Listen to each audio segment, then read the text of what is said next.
Bien le bonjour Internet et bienvenue sur les ruines du château de Parthenay. Construit au XIIIe siècle, puis remanié au XVe, la légende raconte que c'est la fée Mélusine, mi-femme, mi-serpent, qui a construit ce château. Je vous propose de faire une petite visite.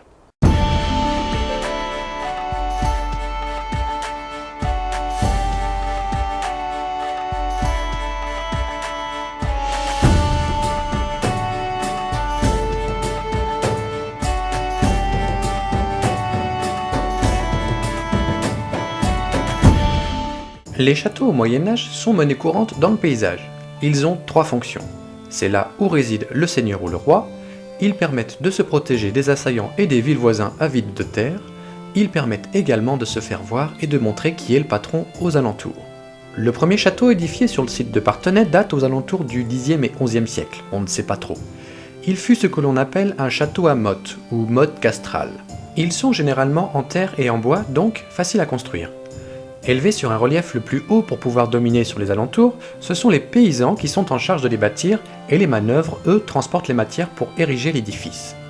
Ces châteaux sont constitués d'une palissade, d'une tour de bois, d'une basse-cour et d'un fossé. À Parthenay, nous en avons perdu la trace et nous ne savons pas où il était précisément. Et puis vient le XIIIe siècle où les châteaux sont repensés en pierre pour plus de solidité, car il était facile d'assiéger un château en le brûlant s'il était constitué que de bois. On ne fait plus appel aux paysans mais aux ouvriers qualifiés. Par exemple, en 1280, au château de Beaumaris en Angleterre, il a fallu 400 maçons, 30 forgerons et charpentiers, 1000 manœuvres et 200 charretiers. Je me trouve actuellement entre la tour sud, construite au XIIIe siècle, ou du moins ce qu'il en reste, et la tour d'artillerie, construite 2 siècles plus tard, pour répondre aux besoins technologiques militaires. Voici un plan du château tel qu'il était au XIIIe siècle. Cette forme singulière vient du fait qu'il épouse le relief de la roche. Je me trouvais devant la tour sud à peu près par là. Ce que l'on peut toujours voir aujourd'hui, c'est la tour de la Poudrière, car elle a été magnifiquement réhabilitée en 1984 après un incendie, et la tour d'Harcourt, dont il ne reste que des ruines partiellement effondrées. Elle a été nommée ainsi en mémoire du seigneur d'Harcourt au XVe siècle, qui fut tué dans cette tour, puis jeté dans la rivière en contrebas avant de se faire enterrer. J'y peux rien, c'est l'histoire, elle est parfois barbare. Souvent d'ailleurs. En fait non, tout le temps. Bref. Au XIVe siècle, l'apparition des premières bouches à feu ou bombardes projette des boulets de canon pouvant tuer et casser la structure du château. C'est pour cela qu'au XVe siècle, le château est renforcé par la tour nord, la tour d'artillerie et la bastille de Richemont. Elles offrent des endroits stratégiques et peuvent accueillir les nouvelles technologies de guerre pour pouvoir se défendre, telles que des embrasures de tir pour le canon, des fentes de tir des canonnières et même des archères canonnières. Ces dernières permettaient d'insérer le canon par le trou rond et de pouvoir voir les troupes ennemies par la fente ou de tirer à l'arc avec une sécurité relative. Nous sommes dans la bastille de Richemont.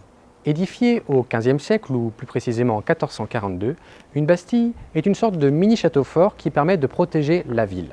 Mais cette bastille a une particularité parce qu'elle n'est pas tournée vers ses assaillants, mais elle est tournée plutôt vers la ville.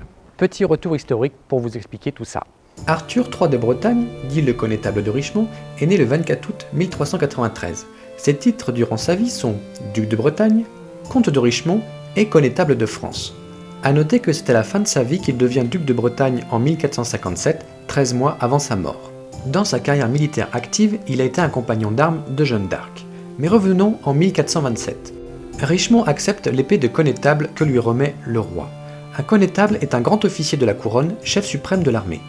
C'est alors que les ennuis commencent. Sa position au sein du royaume se fragilise et Richemont est bientôt relégué au second plan. Il reçoit cette même année la seigneurie de Parthenay et les ennuis continuent. La population de la ville est alors très rapidement hostile au nouveau gouverneur, qui fait renforcer les défenses du château côté ville et adapte également les fortifications de la ville à l'artillerie. Voici pourquoi cette bastille est tournée vers la ville. Et oui, les populations qui ne sont pas forcément d'accord avec leur souverain, cela ne date pas d'hier. Vous remarquerez qu'une bastille est toujours à ciel ouvert, ce qui permettait d'évacuer les fumées des canons, car il y avait des canonniers et des archers qui tiraient par ces embrasures. Aujourd'hui, vous pouvez vous promener dans ces ruines du château de Parthenay.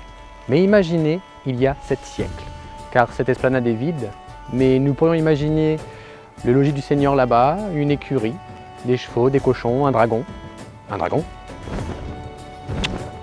Cette vidéo touche à sa fin, j'espère qu'elle vous a plu. Vous pouvez vous abonner, aimer, poster des commentaires. Et je vous dis à très vite.